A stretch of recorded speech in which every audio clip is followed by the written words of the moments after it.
بسم اللہ الرحمن الرحیم. میں ہوں اے ایس انصاری.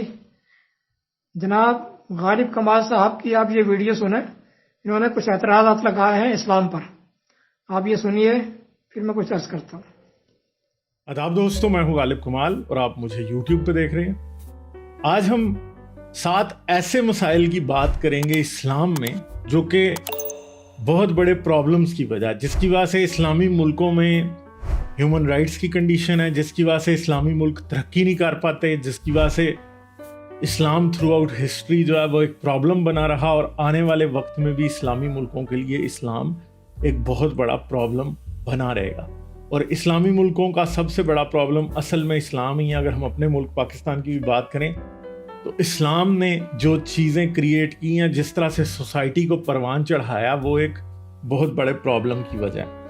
تو چلیں شروع کرتے ہیں ہم لوگ. تو سب سے پہلی جو پرابلم جو فیس ہوتی ہے سوسائٹیز کو اسلام کی وجہ سے، وہ یہ فورس کنورژن. فورس کنورژن کا پرابلم اگر آپ سورہ توبہ کی آیت نمبر 5 کو دیکھیں تو اس میں یہ کہا گیا کہ کافروں سے لڑو جب تک کہ وہ نماز پڑھنے اور زکوٰۃ دینے نہ لگ جائیں، جب تک وہ مسلمان نہ ہو جائیں. یعنی بہت سے لوگ یہ کہتے ہیں کہ وہ اسپیشل آیت ہے جہاد کی، جس کے اندر ایک خاص کنڈیشن میں کافروں کے ساتھ لڑا جا سکتا ہے. چلیں ہم جہاد والی بات کو تو ایک سائڈ پہ رکھتے ہیں، مگر اس کے اندر فورس کنورژن والا جو ایلیمنٹ ہے وہ بھی پایا جاتا ہے کہ آپ لوگوں کے ساتھ صرف اس بیس پہ جنگ کر سکتے ہیں کہ وہ مسلمان ان کو بنانا ہے اور ان سے زکوٰۃ لینی ہے، ان سے نمازیں پڑھوانی ہیں، ان کو مسلمان بنانا ہے. اس لیے بھی آپ ان سے جنگ کر سکتے ہیں.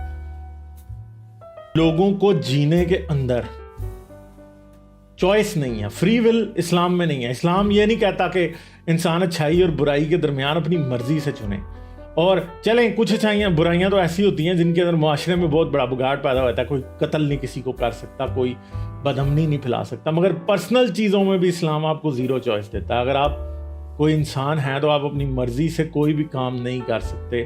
آپ کو ہر چیز ایک خاص طریقے کے مطابق کرنی پڑے گی. آپ کو کپڑے پہننے ہیں تو وہ ایک خاص طریقے کے پہننے ہیں. 5 وقت آپ نے نماز پڑھنی ہے. آپ اپنی زندگی اپنی مرضی سے نہیں گزار سکتے. آپ اپنی مرضی سے کچھ بھی نہیں کر سکتے. رومانٹک اگر آپ کسی کا ریلیشن شپ کسی کے ساتھ نکاح کے بغیر رومانٹک ہے تو اسلام کو اس کے اوپر بہت بڑا مسئلہ ہے.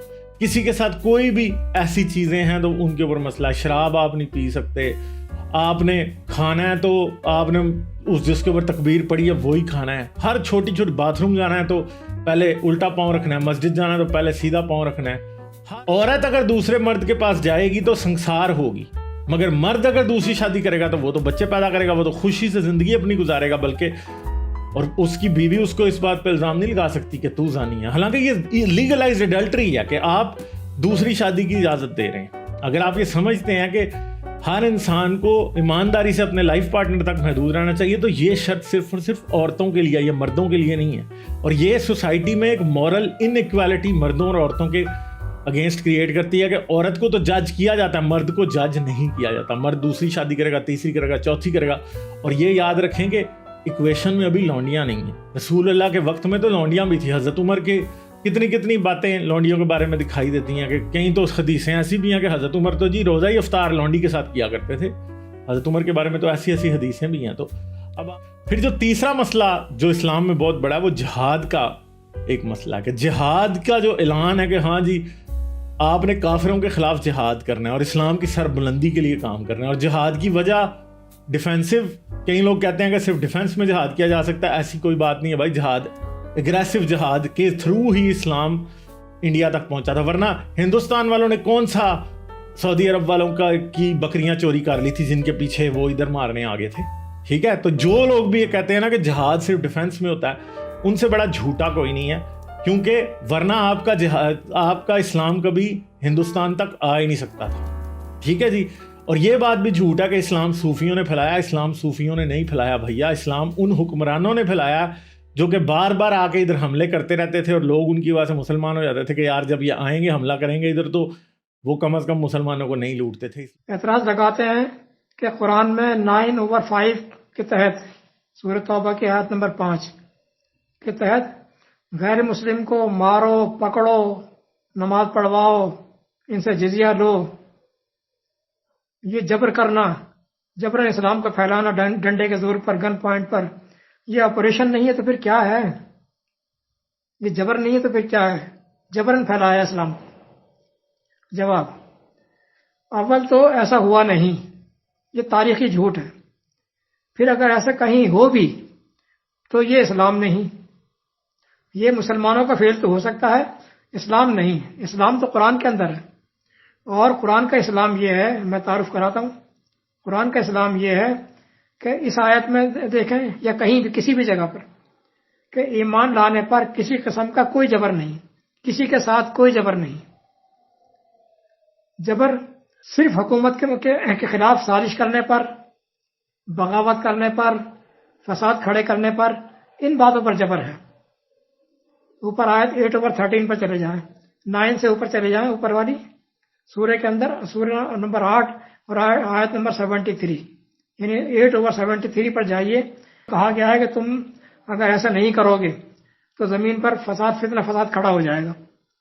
یعنی مومنین سے کہا جا رہا ہے کہ تم اگر یہ نہیں روکو گے، اس کے خلاف کوئی ایکشن نہیں لو گے تو زمین پر فتنہ فساد کھڑا ہو جائے گا. یہ اسٹیٹ کے باغی لوگ ہیں. اور اس آیت میں بھی یہ کہا جا رہا ہے کہ لڑو ان سے، ان کو پکڑو، ان کو مارو، ان کا گھراؤ کرو، لڑو ان سے. فَإِن تَابُوا، پھر اگر یہ باز آ جائیں تو پھر ان کا راستہ چھوڑ دو. فَإِن تَابُوا فَخَلُّوا سَبِيلَهُمْ، تو پھر ان کا راستہ چھوڑ دو. سوال یہ کہ کس چیز سے باز آ جائیں، یہ طے کرنا ہے کہ باز کس چیز سے آ جائیں. سب نے یہ بیانیہ دے رکھا ہے، یہ نیریٹو بنا رکھا ہے کہ وہ کفر چھوڑ کر ایمان قبول کر لیں، کفر سے باز آ جائیں. نہیں جناب، ایسا نہیں ہے، بالکل نہیں ہے ایسا. یہ تو گڑبڑ کی گئی ہے. قرآن نے ایسا نہیں کہا. قرآن نے کہا فَإِن تَابُوا، پھر اگر اس سرکشی سے باز آ جائیں، وائلیشن کرنے سے باز آ جائیں، دنگ فساد سے باز آ جائیں. فَإِن تَابُوا، پھر اگر یہ باز آ جائیں تو فَخَلُّوا سَبِيلَهُمْ، پھر ان کا راستہ چھوڑ دو، ان کو فری کر دو. یہ نہیں کہا کہ قرآن نے کہا کہ یہ ایمان لے آئے تو ان کو چھوڑ دو. ایمان لانے پر تو کوئی جبر ہے ہی نہیں. اس کو آپ سمجھ لیجئے اچھی طرح سے، اور ہر جگہ اس کو پھر آپ کے کام آئے گا. یہ ایمان لانے پر کوئی جبر نہیں ہے، ایمان کے معاملے میں کوئی جبر نہیں ہے. دیکھیں رسول سے کہا جا رہا ہے، رسول ہی سے کہا جا رہا ہے کہ افا انتا تکرہ الناس حتی یکونوا مومنین، 10/99 سورہ یونس کی آیت نمبر 99، کہ اے رسول کیا تم ان کے ساتھ جبر کرے گا، زبردستی کرے گا یہاں تک کہ یہ ایمان لے آئے، حتی یکونوا مومنین؟ نہیں، ایسا نہیں ہوگا. دوسری جگہ کہا گیا کہ الحق من ربکم، یہ حق تمہارے رب کی طرف سے ہے. فمن شاء فلیؤمن فمن شاء فلیکفر، اب جس کا دل چاہتا ہے ایمان لائے، جس کا دل چاہتا ہے انکار کرتے، صاف انکار کرتے، میں نہیں مانتا، میں نہیں لاتا ایمان، کوئی مسئلہ نہیں. 18/29، 18/29 سورہ کہف کی آیت نمبر 29. اب ایک اور جگہ آ جائے، تیسری جگہ پر، لا اکراہ فی الدین، دین کے معاملے میں ہمارے اللہ کے دین میں کوئی جبر نہیں ہے کسی پر. لا اکراہ فی الدین، یہ بڑی مشہور آیت ہے کہ اللہ کے دین میں کوئی زبردستی نہیں. 2/156. اور پھر آپ جو کہہ رہے ہیں کہ نماز پڑھواؤ، نماز پڑھوا رہے ہیں، جزیہ لے رہے ہیں، نہیں جناب، یہ نماز پڑھوانے کا مذہب ملا کا ہے، اللہ کا نہیں، اللہ کا نہیں. قرآن کی صلاحت یہ ہے کہ فرد اسلامی گورنمنٹ کے پبلک لاز، جو پبلک لاز سکھائے جاتے ہیں اسلام صلاحت کے اندر، عام پبلک کے لیے، وہ خواہ کوئی بھی کیوں نہ ہو، ایمانیات نہیں، پبلک لاز کی پاسداری کرے، اسٹیٹ کے قوانین کی وائلیشن نہ کرے، اور اسٹیٹ کے واجبات یعنی ٹیکسز ادا کرے. یہ ہے اقام الصلاۃ وآتوا الزکاۃ فخلوا سبیلہم، یہ ہے جناب. یہ نماز نہیں، یہ نماز تو ہے ہی نہیں، یہ تو مسلمانوں کی ایجاد ہے، قرآن کی تو نہیں ہے. قرآن تو اس نماز کو جانتا ہی نہیں ہے. 5 تو کیا، ایک کو بھی نہیں جانتا وہ. یہ قرآن کی نماز نہیں، یہ مسلمانوں کی ہے. پھر چاہے وہ ہندو ہو، یعنی اگر وہ وائلیشن سے باز آ جائے، اپنے مذہب پر رہے، چاہے ہندو ہو، کرسچن ہو، پارسی ہو، اسٹیٹ کو اس سے کوئی مطلب نہیں. نہ صرف یہ کہ اسٹیٹ کو کوئی مطلب نہیں، بلکہ آگے سورہ اگلی آیت کے اندر، اس سورہ کے اگلی آیت میں 11 کے اندر 9/11 میں انہیں دینی بھائی بھی قرار دے دیا، دینی بھائی، فَإِخْوَانُكُمْ فِي الدِّينِ۔ پھر یہ اگر وائلیشن سے باز آ جائیں، سرکشی نہ کریں، اسٹیٹ کے پبلک قوانین کی پاسداری کریں، اسٹیٹ کے ٹیکسز ادا کریں، تو پھر بھلے ہندو ہوں، کرسچن ہوں، پارسی ہوں، کچھ بھی ہوں، فَإِخْوَانُكُمْ فِي الدِّينِ، یہ تمہارے دینی بھائی ہیں۔ دینی بھائی تسلیم کر لیا، مومن بھائی نہیں، کیونکہ ایمان تو بھی لائے نہیں ہے نا وہ۔ مومن بھائی کس طرح الگ ہے، دینی بھائی، اسٹیٹ میں رہنے والے بھائی، ہم وطن۔ اخوانکم فی الدین، یہ جناب قرآن کی روح سے صلاۃ کا قیام، اور یہ زکوٰۃ، 5 نمازیں تو مسلمانوں کی بنائی ہوئی ہیں جن کا اسلام سے کوئی واسطہ نہیں، دور کا بھی۔ غالب کمال صاحب، آپ کا کمال یہ ہے کہ مسلمانوں کے کاموں کو آپ اسلام کہہ رہے ہیں۔ جاہل آدمی تو یہ کہے گا، اسے تو کوئی پتہ نہیں ہوتا نا، لیکن آپ کا دعویٰ تو نہیں ہے، آپ کا دعویٰ تو محقق ہونے کا ہے، کریٹک ہونے کا ہے، نقاد ہونے کا۔ یہ آپ کیسے نقاد ہیں؟ یہ نقاد تو اس طرح کے ہوتے ہیں جیسے علامہ اقبال تھے، مسلمانوں کو کیا کچھ نہیں کہا انہوں نے، بہت کچھ کہا انہوں نے۔ مکتب ملا و اسرار کتاب، کور مادرزاد و نور آفتاب۔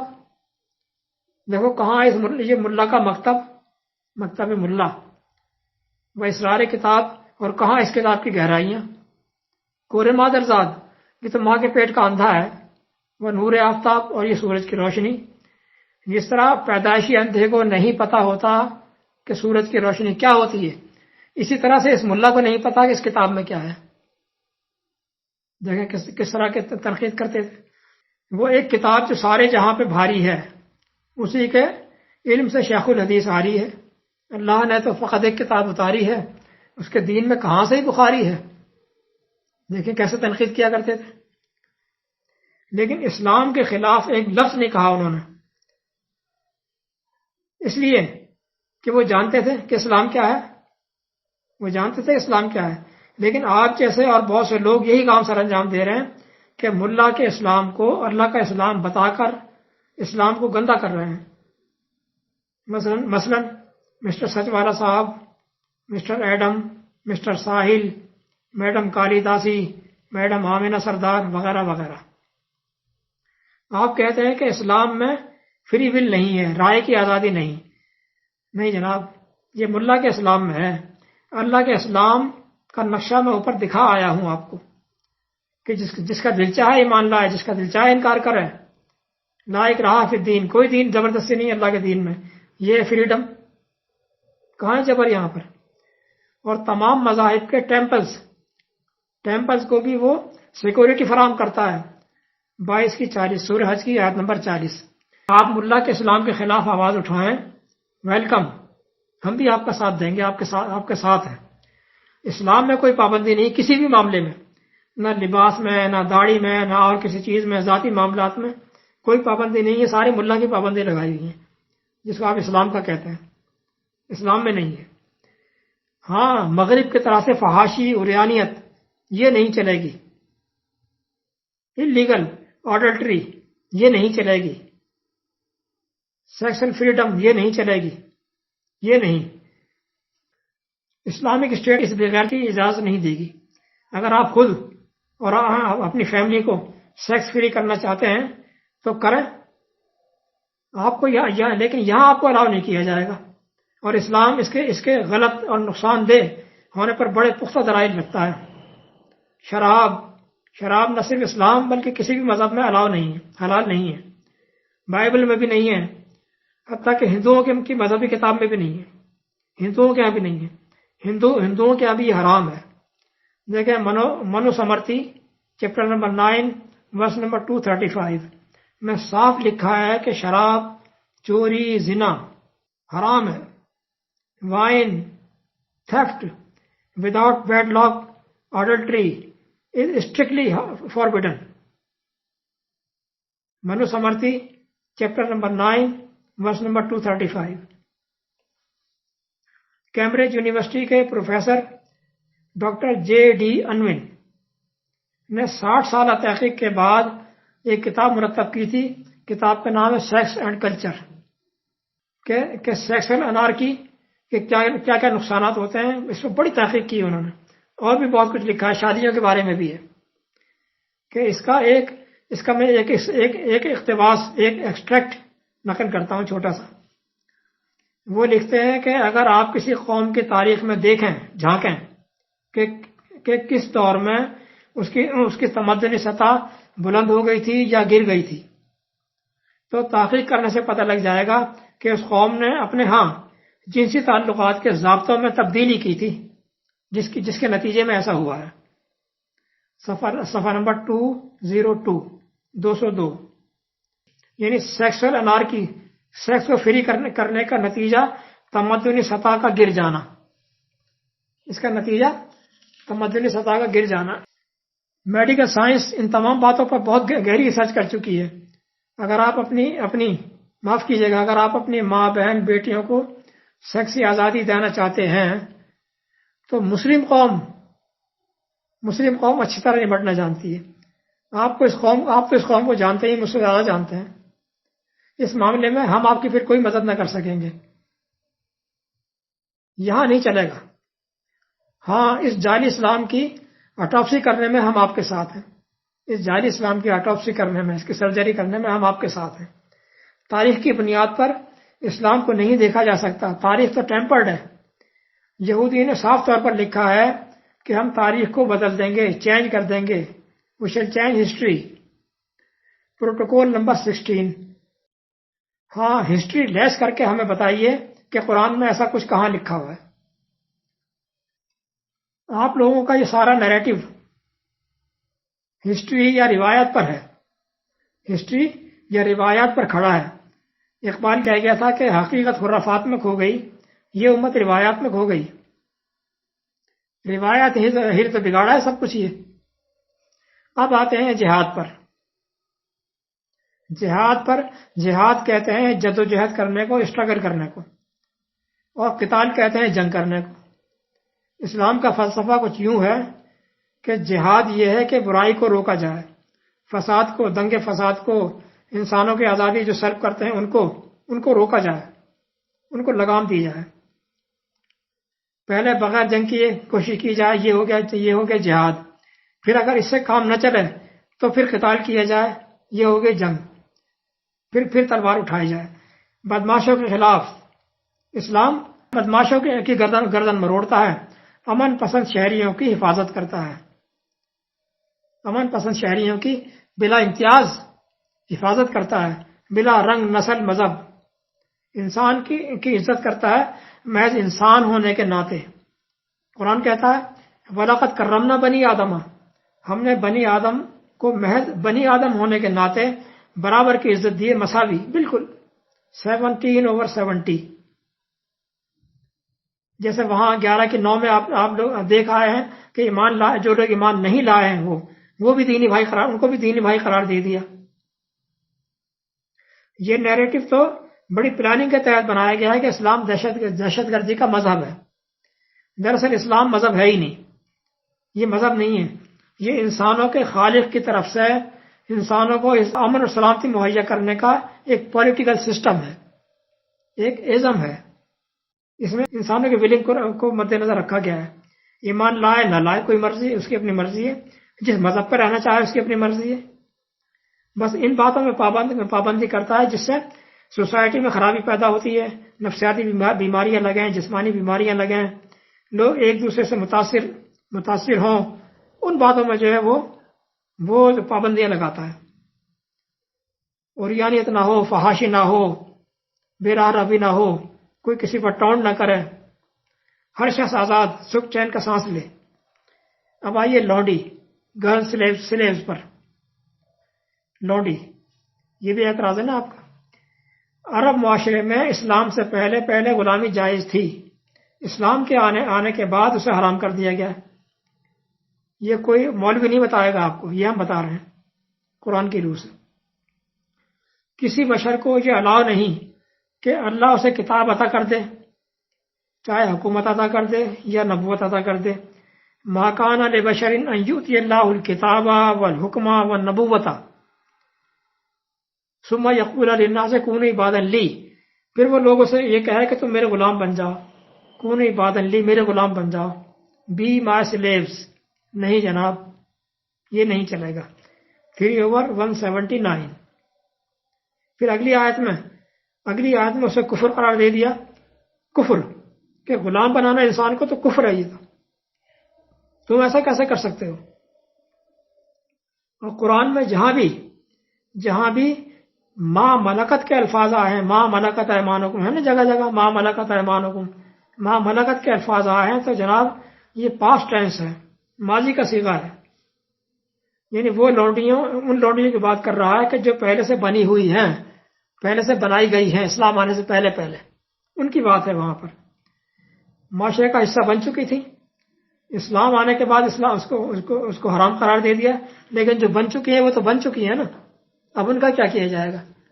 وہ تو ان کے معاشرے کا حصہ بن چکی تھی، لہذا ان کو پھر آہستہ آہستہ جو ہے وہ آزادی کے موٹیویشن دیا کہ ان کو آہستہ آہستہ تھوڑی تھوڑی کر کے ان کو آزاد بھی کرو، اور جو آزاد نہیں ہے ابھی ان کو جو ہے وہ اپنے گھر کے فرد کا جو ہے وہ ان کے اسٹیٹس پر رکھو، گھر کے فرد کی حیثیت سے رکھو ان کو۔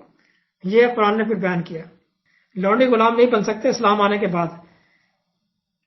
باقی پھر یہی کہوں گا کہ ہسٹری اس اسلام کی عکاسی نہیں کرتی، یہ تو جعلی تاریخ ہے۔ ابھی میرا یہ چونکہ موضوع نہیں ہے، میں پھر کبھی بتاؤں گا کہ ہسٹری کیا ہے۔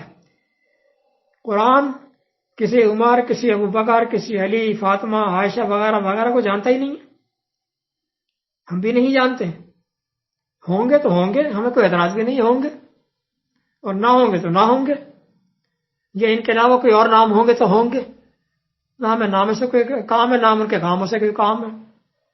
اللہ کا دین افراد سے بحث کرتا ہی نہیں ہے، پورا قرآن دیکھ لیجئے، یہ تو قانون کی کتاب ہے، اس میں افراد کا کیا دخل ہے؟ افراد سے بحث کرتا ہی نہیں ہے، جس کا کام اس کے مطابق ہے وہ مسلم مومن، جس کا کام اس کے مطابق نہیں ہے وہ نہیں ہے مسلم اور مومن۔ اور جہاں تک تعدد ازواج کا تعلق ہے، پولی گیمی، تو قرآن نے بڑی کڑی شرائط رکھی ہیں جناب، اس کے اوپر بڑی کڑی شرائط، اس پر میرے بڑے مضامین لکھے ہوئے ہیں پہلے سے، کبھی شیئر کروں گا۔ سر سمجھنے کے لیے آپ اس کتاب کا مطالعہ کیجئے جو میں نے ابھی اوپر بتایا تھا، حوالہ سیکس اینڈ کلچر، اس کے صفحہ نمبر 344 کا مطالعہ کر لیجئے، آپ کو پتہ لگ جائے گا کہ اس میں کیا حکمت ہے، بڑی بحث کی ہے اس نے، اور اس پر میرے مضامین موجود ہیں۔ یہ ساری علمی باتیں ہیں، جہالت سے برائے اعتراض کرنے کی نہیں ہے۔ نکاح پر پابندی صرف قرآن نے لگائی ہے، نکاح پر پابندی 4 کی شرائط، بڑی کڑی شرائط کے ساتھ، یہ پابندی صرف قرآن نے لگائی ہے، اور کسی آسمانی کتاب نے نہیں، کسی بھی آسمانی کتاب میں نہیں ہے، نہ ہندوؤں کی کتاب میں۔ 10 کر لو، 20 کر لو، 50 کر لو، ہاں چرچ نے چند 100 سال پہلے، 200-250 سال پہلے چرچ نے پابندی لگائی تھی، بائبل میں نہیں ہے، چرچ نے لگائی، اور 1950 میں اسرائیل نے لگائی، اسرائیلی کے ربی نیٹ نے اسٹیٹ قائم ہونے کے بعد 1950 میں لگائی ہے، اور 1954 میں انڈین حکومت نے لگائی ہے، جب انڈین میرج ایکٹ پاس ہوا 1954 میں۔ مذہبی کتابوں میں نہیں ہے، اللہ کی کتاب سے قرآن کے اندر ہے پابندی۔ یہ پھر کبھی عرض کروں گا اس بارے میں، قرآن نے کیا کڑی شرط لگائی ہے۔ سر سے اسی پر اکتفا کرتا ہوں، پھر انشاءاللہ ملاقات ہوگی، والسلام۔